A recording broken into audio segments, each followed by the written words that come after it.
નમસ્કાર, આપ જોઈ રહ્યા છો સ્પાર્ક ટુડે ન્યૂઝ। સુરત શહેરમાં પૂર અસરગ્રસ્ત વિસ્તારની તસવીરો કે જેનાથી ખૂબ દુઃખ થાય, પરંતુ અત્યારે તંત્ર વહારે આવ્યું છે તમામ દુકાનદારોની કે જેમને ખૂબ નુકસાન થયું છે। તેમાં વાત કરી કોર્પોરેટર દિનેશ રાજપુરોહિતની કે જેમણે પોતાના વિસ્તારમાં અસરગ્રસ્ત દુકાનદારને 1 લાખ આપી ત્યાંથી જ માલ ખરીદવાનું વચન આપી અને મદદ કરી।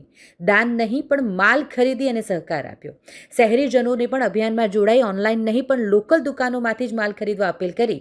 જો આપણે સમયસર અસરગ્રસ્ત દુકાનોમાંથી માલ ખરીદશું તો થોડાક મહિનાઓમાં જ તેઓ ઊભા થઈ શકશે।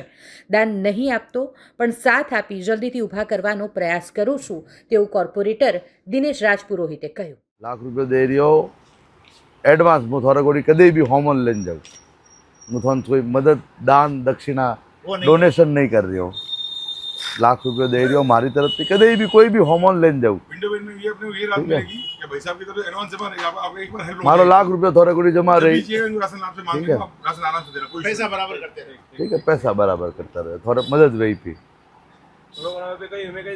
और आपकी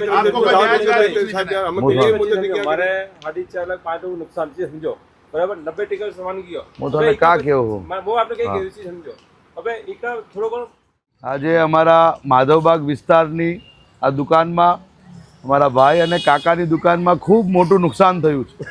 એ નુકસાનનું ભરપાઈ તો આપણે નહીં કરી શકીએ, પરંતુ અત્યારે હું એમને 1 લાખ રૂપિયા એડવાન્સ પેતે આપું છું। આ કોઈ મદદ કે ડોનેશન નથી, આ 1 લાખ રૂપિયા હું એમને આપું છું એડવાન્સ પેટે, જે ભવિષ્યમાં કોઈ સામાન ખરીદીને હું વાળીશ।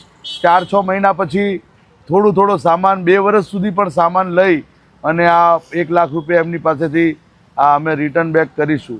હું સૌ મિત્રોને વિનંતી કરું છું કે આવનારા સમયની અંદર કે આજથી જ આપણે કોઈ પણ વસ્તુ ઘરમાં ખરીદવી હોય તે બ્લિંકિટ ઝેપ્ટોથી નહીં ખરીદીને, ઓનલાઈન નહીં ખરીદીને આપણી આજુબાજુના દુકાનદારોને મદદ કરીએ। આજે એમને આપણી મદદની જરૂર છે। આપણે નાનો સામાન પર ખરીદવો હોય તો દુકાન પર જઈએ, આપણા મેડિકલ સ્ટોરવાળાને ત્યાં જઈએ, મોબાઈલ એસેસરીવાળાને ત્યાં જઈએ અને આ કરિયાણાની દુકાનવાળાઓના ત્યાં જઈ અને સામાન ખરીદીએ એવી આપ સૌને વિનંતી કરું છું। આજે એમની આપણી જરૂર છે।